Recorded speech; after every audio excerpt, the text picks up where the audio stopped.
Buenas, bienvenidos a esta charla sobre los personajes de Eugenio Onegin. En la clase pasada introdujimos la novela en verso de Alexander Pushkin, Eugenio Onegin, y habíamos dicho, recuerdo algunos datos para contextualizar lo que sigue hoy, que la novela le llevó 7 años de escritura al autor. En términos exactos, le llevó 7 años, 4 meses y 17 días, según las fechas de los manuscritos, entre 1823 y finales de 1830. Esto quiere decir que en una novela que no solo le llevó tanto tiempo de escritura, sino que fue publicando prácticamente un capítulo por año, tiene 8 capítulos en su versión final, Pushkin debía tener en cuenta ciertas estrategias para que la evolución, tanto de los personajes como de su propia escritura y su concepción de la novela, de los conflictos, etc., más allá de que tuviera un plan premeditado, pudiera sostenerse y que cada nuevo capítulo no afectara al capítulo anterior, desmereciéndolo o mostrando inconsistencias.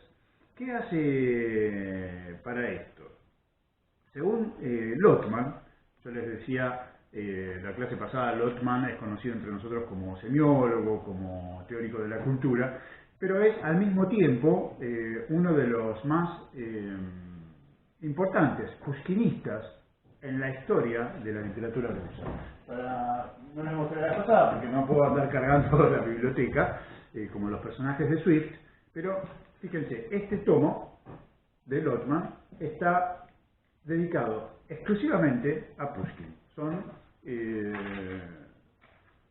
850 páginas en una letra que ustedes podrán apreciar bastante chiquita, con un formato bastante grande de enciclopedia.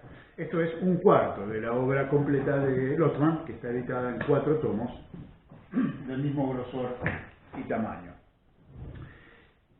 Lotman entonces, en un comentario sobre la novela de Eugenio Onegin, donde va comentando prácticamente estrofa por estrofa toda la novela, plantea algunas hipótesis que me gustaría seguir aquí con ustedes. Estas 2 hipótesis que voy a comentar las vimos ya la clase pasada, las repongo ahora. Y la primera es que la novela logra, por un trabajo con la literatura, un efecto de salirse de la literatura, crear una sensación de realismo que tiene que ver con el tratamiento en contra de las expectativas literarias de los lectores. Déjenme que lo cite. Pushkin logró un efecto por el que surge en el lector la impresión ilusoria de salida de los límites de la literatura.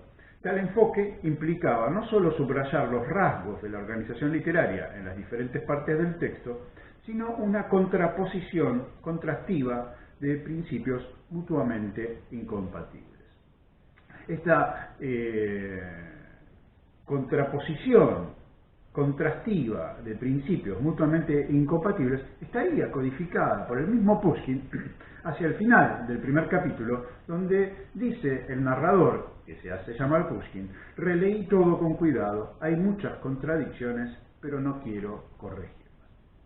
Es decir, la novela, cuya una de sus características principales es al mismo tiempo el carácter digresivo, está lleno de digresiones de tipo autorales del narrador que hacen alusiones a materiales biográficos de la vida del propio autor.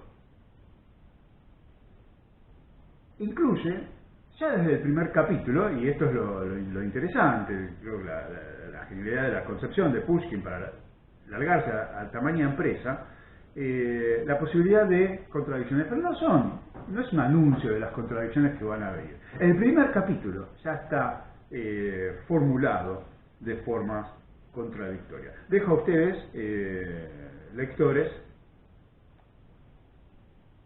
que vuelvan sobre las caracterizaciones, las relaciones entre los personajes, los puntos de vista del narrador sobre el personaje, y tratan de detectar contradicciones ya en el primer capítulo. En cuanto a los personajes, dice Lotman que hay dos principios constructivos, ¿no? Un principio constructivo que no es homogéneo a lo largo de la novela, porque el personaje va cambiando de acuerdo a la concepción autoral de la novela y de lo que él quiere plasmar a través de los personajes, que sería principalmente el caso de Onegin, donde hacia el final de la novela Onegin estaría deducido de las condiciones de su época. Esto es lo que se llamaría un principio historicista. Por otro lado, Tatiana responde más a un ideal moral del autor. No se deduce de la época y sería un modelo más, entre comillas, eterno. También la construcción de Tatiana evoluciona y es problemática. Pero de estos dos principios constructivos, tal como se pueden leer en su plasmación final, surgirían, dice Lotman, dos corrientes literarias en la época. Una que utiliza a los personajes para hablar precisamente de la época. Dice, se desprende un camino a la novela social, a las producciones del mismo Pushkin en los años 30, Un héroe de nuestro tiempo, de Lermontov, a las novelas de Herzen. Y otro, a cierto tipo de personajes de Turgenev, que también tratan de presentar tipos anclados en lo social. En el caso de Turgenev sería injusto decir que no, pero que al mismo tiempo tratan de ser tipos psicológicos que superen esa coyuntura de la época. Bien.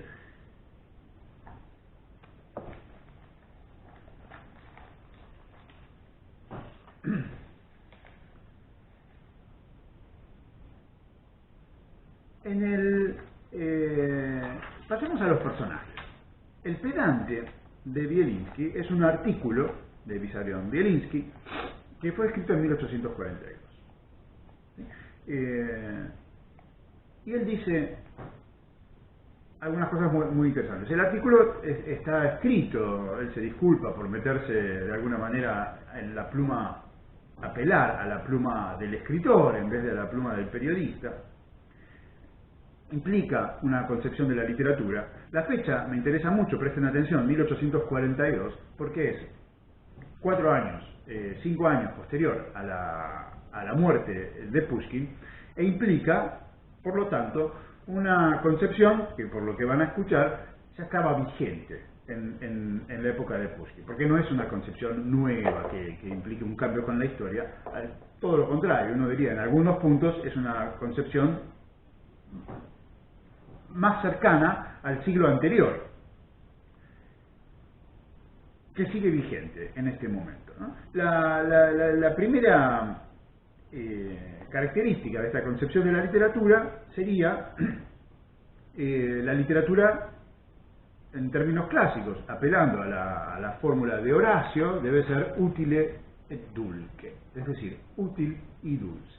Entonces Bielinski dice, bueno, sí, la literatura debe ser útil, pero para que no sea aburrida hay que endulzarla. Y la frase es dorar la píldora para que uno se pueda tomar la píldora sin amargarse. Esta concepción de la literatura, que se remonta a Horacio, está expuesta por Bielinski a través de una cita, en traducción al ruso, de Jerusalén liberada, de Torcuato Tasso, es decir, un texto de 1381, que viene de alguna manera a parafrasear también un lema que pone Bulgaria en su novela Mazepa, otro escritor de la época, el archienemigo de Pushkin, que propone para su novela histórica que hay que entretener para poder enseñar. ¿Sí? Esto lo dice en su introducción. Y esa sería la función que tienen las aventuras dentro de la novela. Los versos citados dicen en mi traducción al español: el médico al joven enfermo a los labios lleva la copa de dulces embebida hasta el borde. Feliz y seducido bebe la amarga salvación, el engaño le dio vida, el engaño la salvación. Ahora bien, ¿qué tipo de personajes necesitaríamos para poder ejercer esta función? Y aquí Bielinski propone el tipo literario. Ahora, ¿qué dice del tipo literario? ¿Sí? Que el ideal, primero, no es otra cosa que la reunión de características dispersas en la realidad de la naturaleza. Entonces, por ejemplo, para retratar a una mujer de gran belleza, tengo que utilizar los labios de una, los ojos de otra, el cabello de otra. Esto por un lado. Ahora, ¿cuál es el propósito de esto? Estamos en un contexto de literatura al servicio de causas sociales, por lo menos en la demanda de Bielinski y en concordancia con su ejemplo. El objetivo de esto sería que el escritor tenga una habilidad tan sutil que permita señalar a un personaje real a través de un tipo general que le permita al mismo tiempo evadir la censura o, en caso de ser criticado, acusado, poder excusarse y decir no estaba hablando de usted. Esto nos lleva de alguna manera a la pregunta que es un personaje.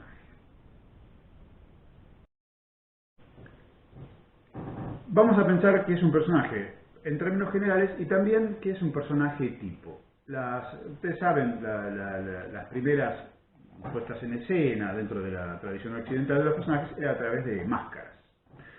Máscara, en latín, se dice persona, una persona, de ahí viene personaje, es una máscara. En Lipari, en Sicilia, en la ciudad de Sicilia, se hallaron unas 30 y pico de máscaras que son muy interesantes porque son máscaras de personajes tipos, uno podría decir, de la comedia, la tragedia griegas, y que, sin embargo, son muchas.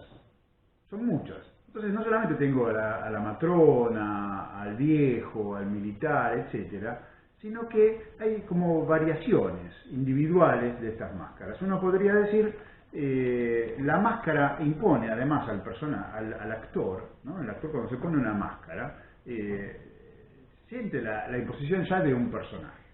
No es que uno tiene que ponerse a imitar a un personaje, sino que el personaje a través de la máscara se apropia un poco del actor. Pero el actor tiene esta máscara como punto de partida, y eso se ve en la máscara misma. Es decir, hay una relación dialéctica ahí entre algo general, universal, y algo individual, que sería precisamente la idea del tipo literario.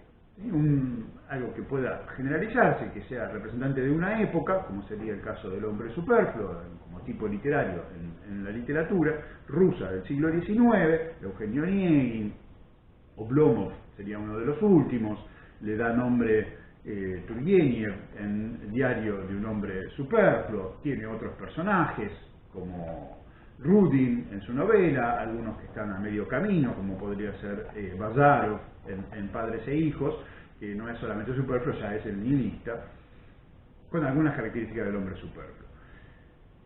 Pechorin, de Lermontov, Bieltov, de Goethe,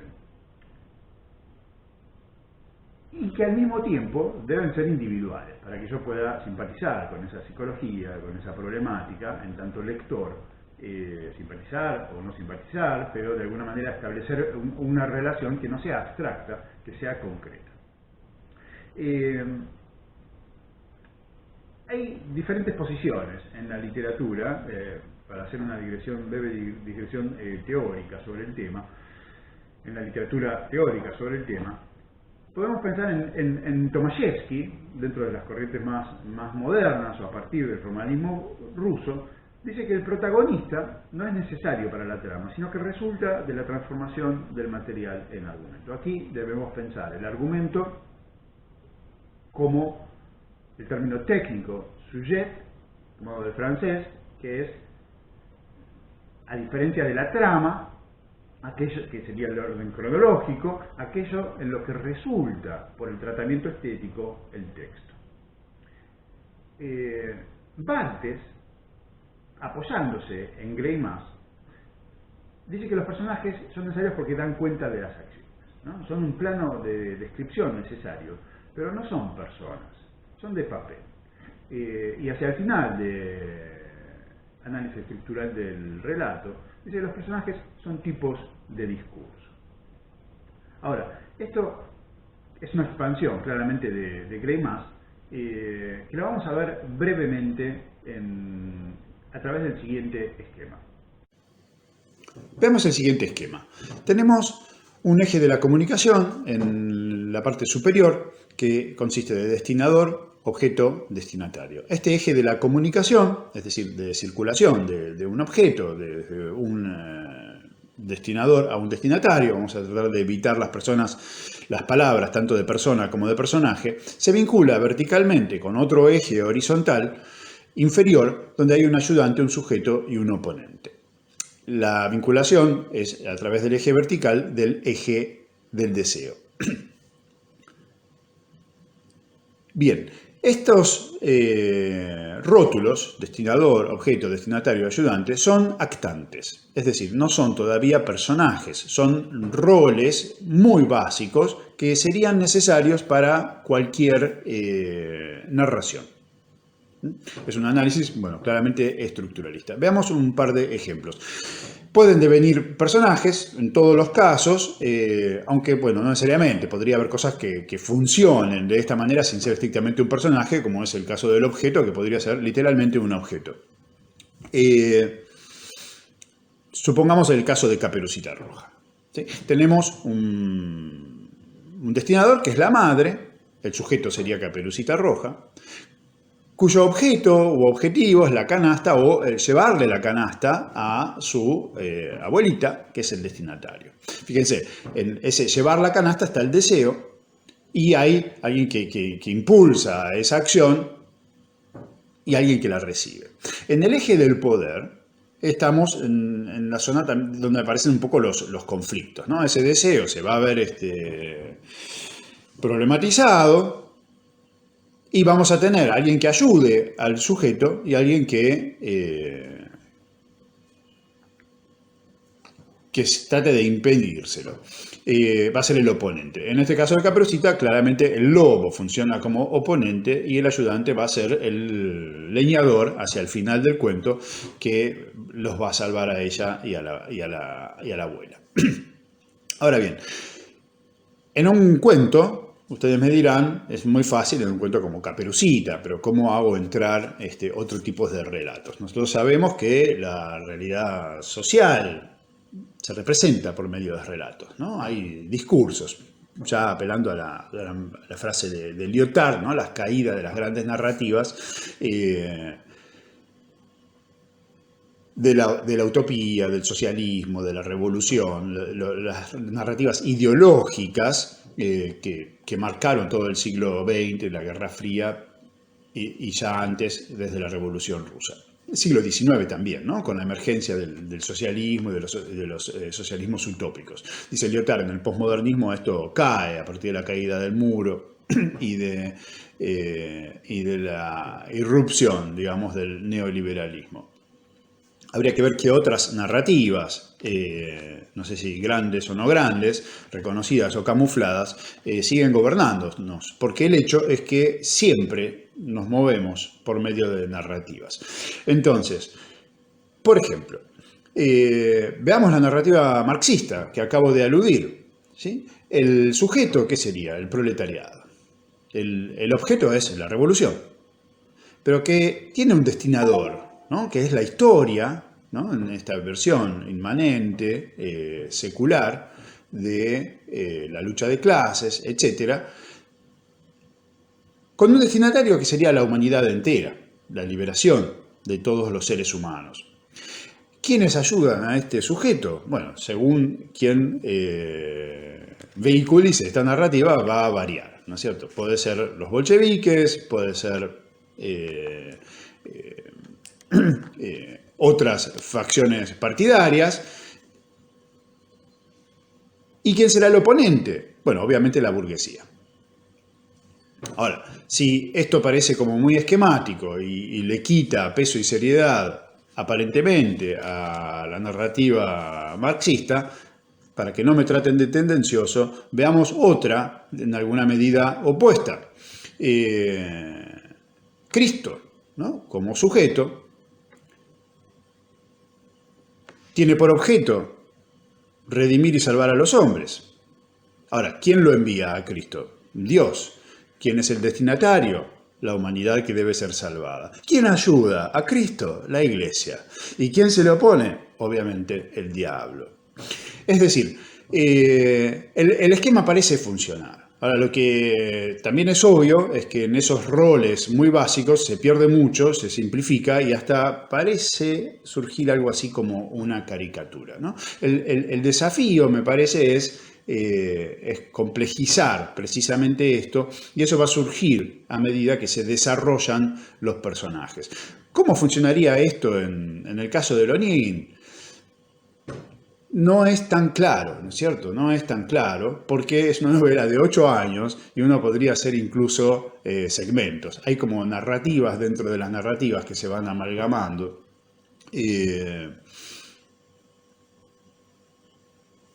Incluso tendríamos que empezar a saltar en puntos de vista y decir, bueno, si el sujeto es Onegin o si el sujeto es Tatiana. ¿Sí? Empiezan a complejizarse varias narrativas en este caso. Si el sujeto fuera Onegin, ¿cuál es su objeto? ¿Quién lo ayuda? ¿Quién se le opone? ¿Cuál sería el destinatario y cuál el destinador?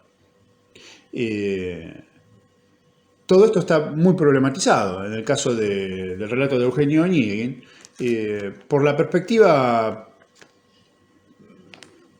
de la coyuntura histórica, donde no hay un discurso claro de objetivos. Uno podría decir, de todas maneras, que la novela Eugenio Onegin tiene por objeto cierta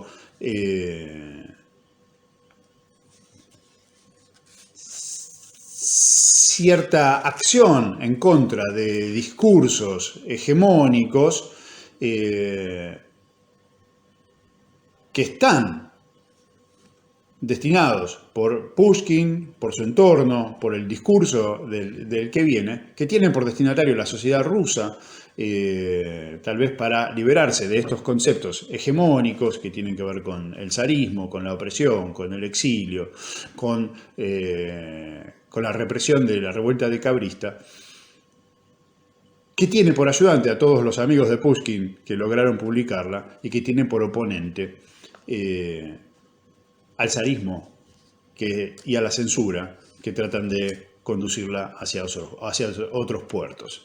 Ahí habría que ver entonces en el sujeto Eugenio Onegin, en este aspecto metaliterario, otra capa de sentido. En un sentido literal, claro, Eugenio Onegin es una persona que se aburre, es un hombre superfluo, que parece haber perdido su objeto, que parece desconfiar de cualquier destinador y que no cree que tenga una misión de destinatario, no encuentra ayudantes para su vida y el oponente es su propia jandrá, su propio hastío, su propio spleen. Parece encontrar un objeto de deseo que es Tatiana, ¿sí? Que lo salve de todo eso, pero todo eso fracasa, tal vez por los mismos oponentes que siguen actuando en su caso, y porque la construcción que hace Onegin del objeto se muestra en un relato contrapuesto, problemática y como no viable, como una solución que la novela en su estructura rechaza, a través de las palabras de Tatiana, que a su vez, como estamos en el caso de una gran literatura, habría que tomar siempre de manera provisoria y en un contexto, como para que sus palabras nos sirvan para una reflexión y no como un cierre donde ya todo está dicho. Dejo abierta este juego con los ejes de los roles actanciales para ustedes, para que sigan pensando la novela. Veamos entonces los personajes según el artículo de Lotman, La evolución de los personajes de Eugenio Onegin. Lotman, para su análisis, bueno, tiene en cuenta toda la literatura sobre los personajes y sobre Eugenio Onegin hasta el momento de su producción, pero tal vez con una de las posturas que le permite disparar su propia posición es una confrontación con la postura de Tiniano. Tiniano dice que los personajes de Onegin no son tipos literarios, sino sombras paródicas sobre un fondo literario. Habíamos visto que los personajes aluden todo el tiempo a modelos literarios, pero que, según la hipótesis de Lotman, estos modelos literarios están introducidos para resaltar precisamente que estos personajes se distancian de las expectativas que el lector tendría precisamente por esos mismos modelos literarios, ¿no? Ya sea que lo haga el narrador o que los personajes se piensen a sí mismos o a sus familiares. Lotman va a decir que no, que estos personajes tienen un anclaje en modelos psicosociales. Y acá me interesa la posición de Deleuze en un libro que se llama ¿Qué es filosofía? Cuando define tipos psicosociales, personajes conceptuales y los personajes literarios.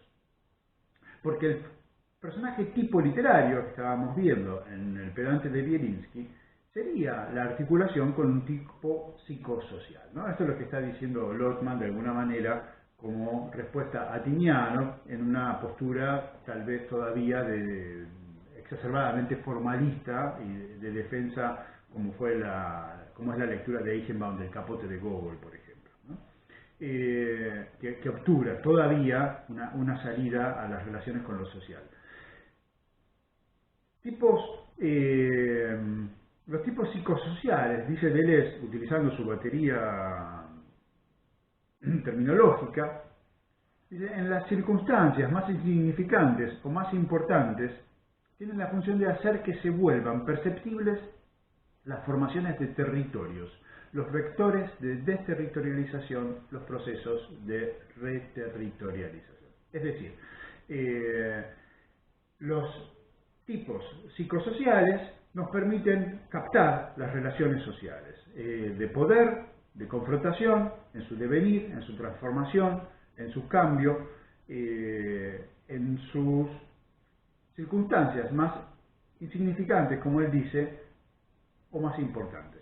Ejemplos de tipos psicosociales claros que nos permiten pensar la realidad social son, por ejemplo, las categorías de burgués o de proletario. Inevitablemente viene a la mente una imagen de algo así como un personaje, ¿no? El burgués, el proletario, que han sido tan caricaturizados, retratados, caracterizados y puestos, traspasados a la esfera literaria como personajes literarios a lo largo de la historia. ¿Cómo podemos hablar de las relaciones entre la burguesía y el proletariado sin pensar en un burgués y sin pensar en un proletario, ¿no? Estos serían tipos psicosociales que tienen las características psíquicas de su medio social.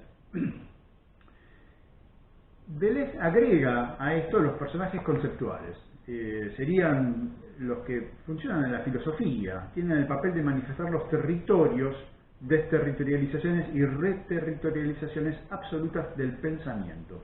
Los personajes conceptuales son unos pensadores, únicamente unos pensadores, dice Deleuze, y sus rasgos personalísticos se unen estrechamente con los rasgos diagramáticos del pensamiento. Tal o cual personaje conceptual piensa dentro de nosotros, que tal vez ni nos preexista. Él, para llegar a esta definición, parte del personaje que se crea que se crea Platón, que sería Sócrates. Entonces Sócrates, en tanto personaje filosófico, permite vehiculizar las ideas y el pensamiento de Platón. Tendríamos el tercer conjunto de personajes, que serían los literarios, y dentro de los personajes literarios, el tipo literario como un personaje particular que busca precisamente, y acá empalmo con la posición de Lotman, articular un tipo psicosocial con una representación literaria.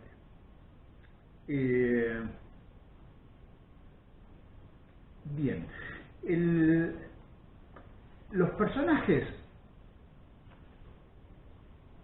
literarios del Eugenio Onegin tienen la característica no solamente de ser contradictorios, por lo que dijimos en cuanto a la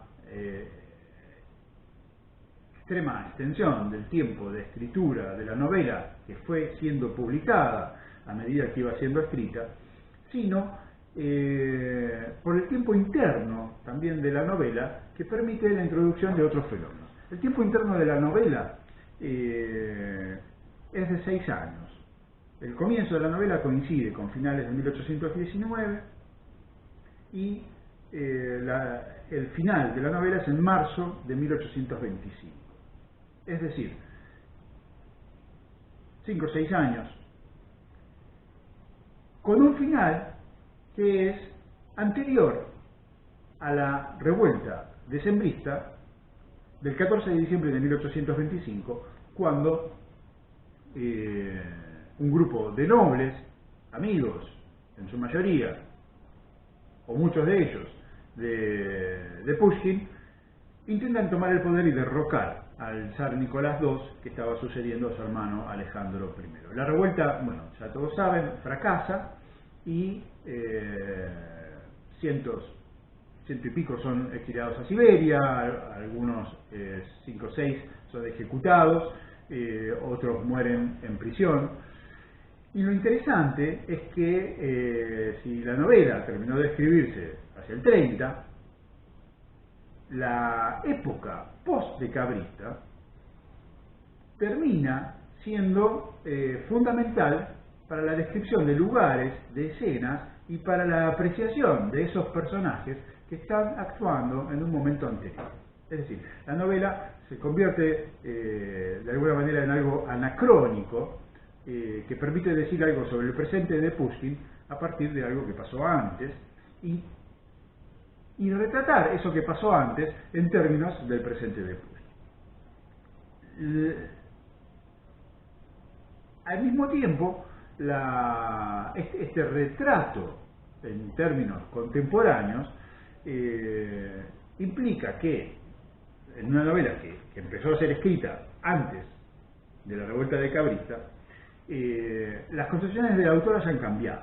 Entonces, por ejemplo, señala Lotman que el primer Eugenio Onegin, que ya vimos, es fuertemente satírico, y la novela en general tenía una tendencia a la sátira que fue limada, con estrofas expurgadas o moderadas, es juzgado, además, desde el punto de vista decabrista, como no estando a la altura de los tiempos.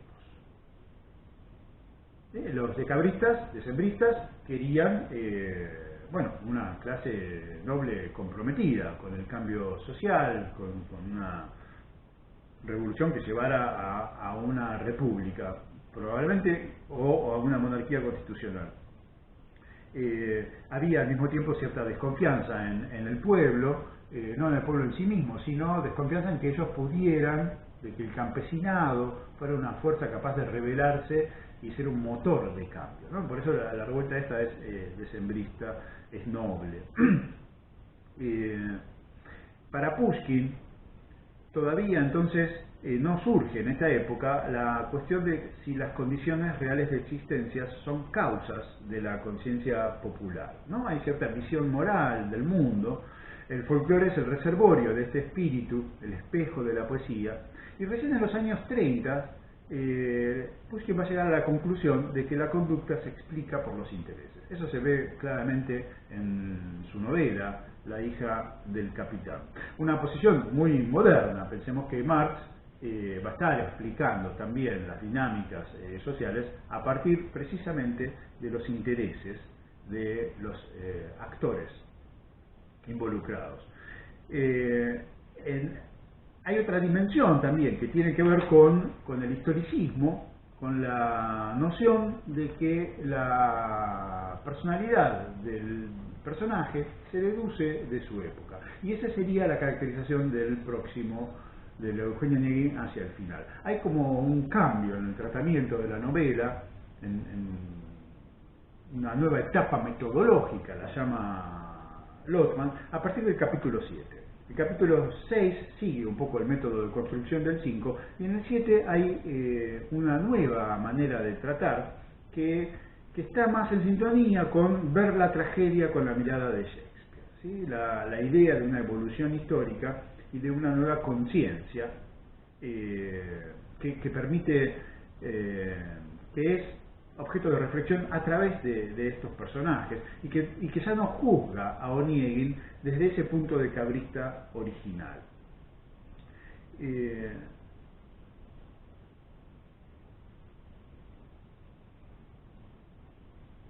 El trabajo, dice Lotman, de reescritura del capítulo 7 muestra que el horizonte intelectual del héroe se reemplaza ahora por uno moral, ¿no?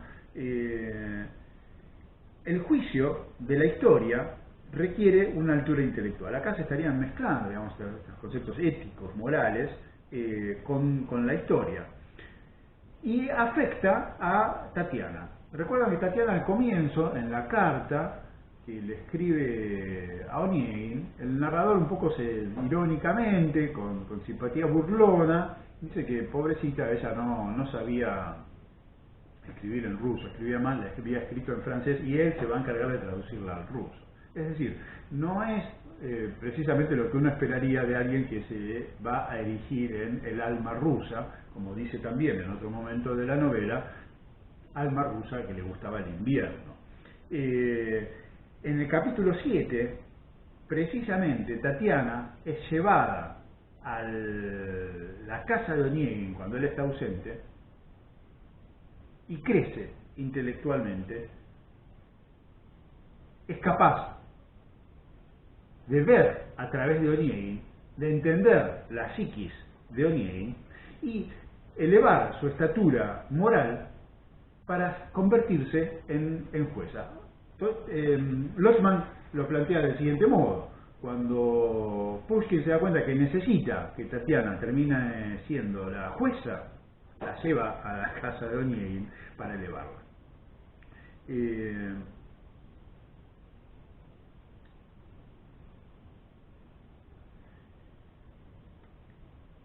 Bien. Esta manera, digamos, de pensar los personajes, sus contradicciones, también habría un cambio en el tratamiento de Liensky,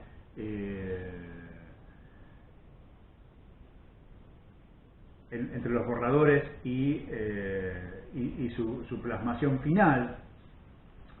En los borradores Liensky era mucho más político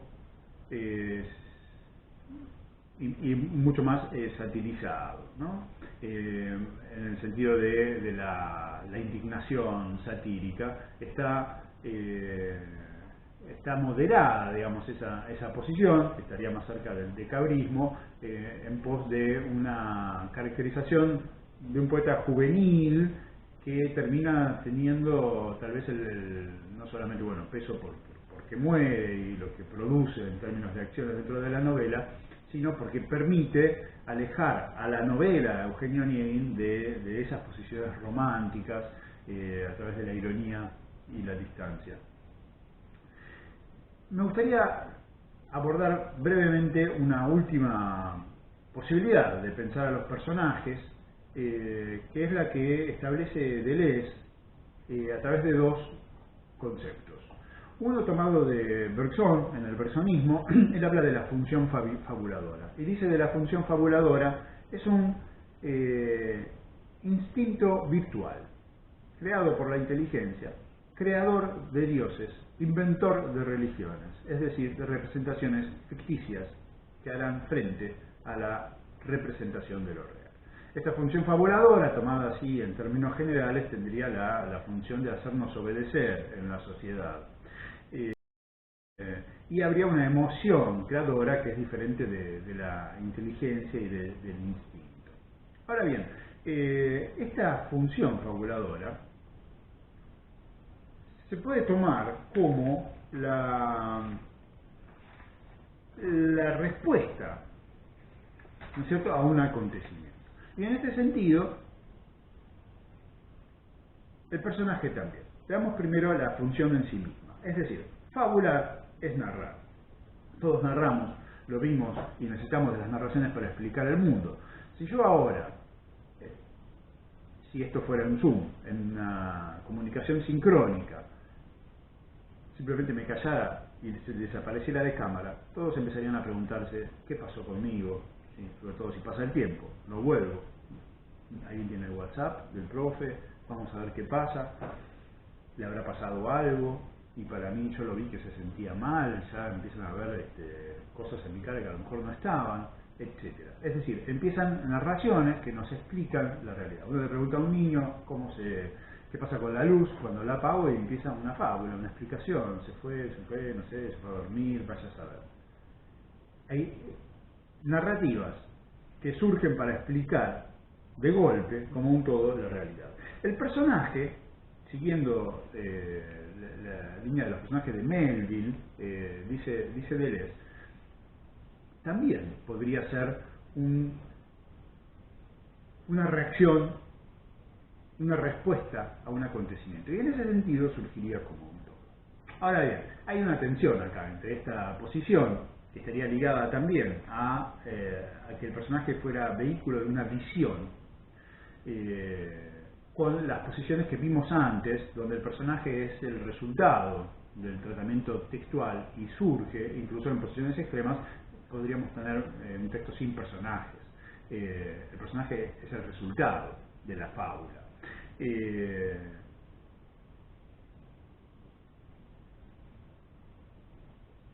Hay una tensión, si lo llevamos para el lado romántico y pensamos en términos monolíticos,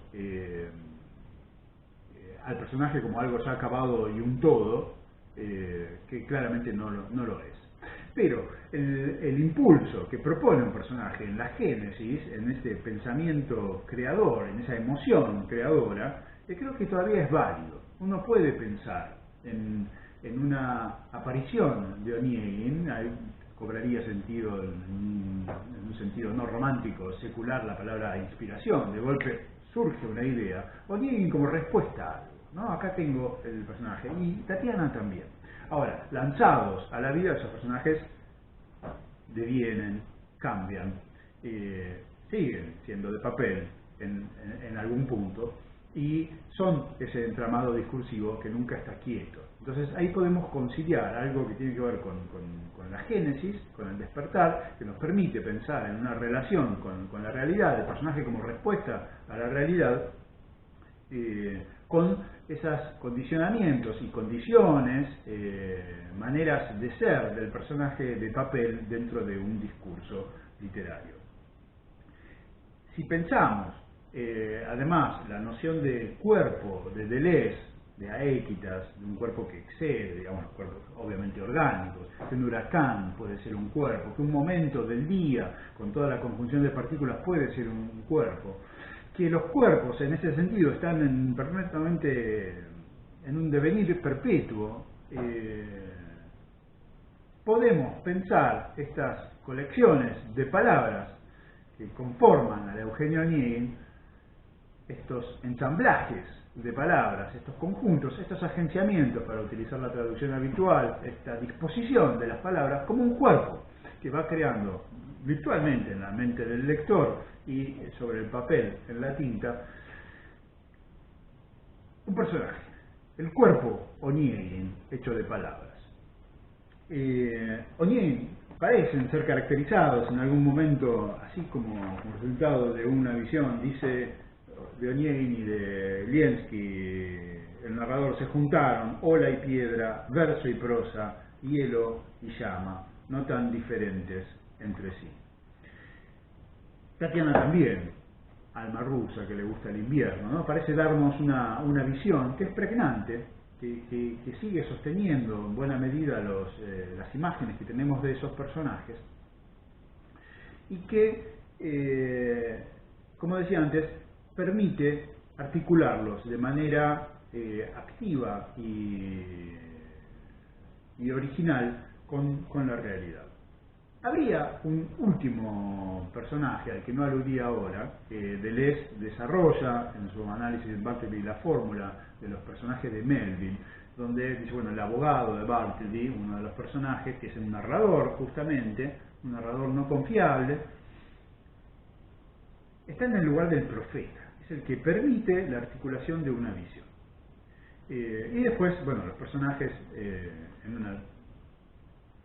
son originales en la medida que son esa visión, que es muy grande, que escapa, digamos, a las dimensiones de una persona normal, que el escritor puede volver quebrado de esa visión, sin llegar a esos extremos. Yo creo que acá podemos pensar entonces en un personaje que es el personaje narrador, que se hace llamar a sí mismo Pushkin, que es el punto de vista que va articulando todo esto, que es un punto de vista cambiante y que es el que permite esas visiones. Y me parece interesante pensar ese profeta, Pushkin como profeta,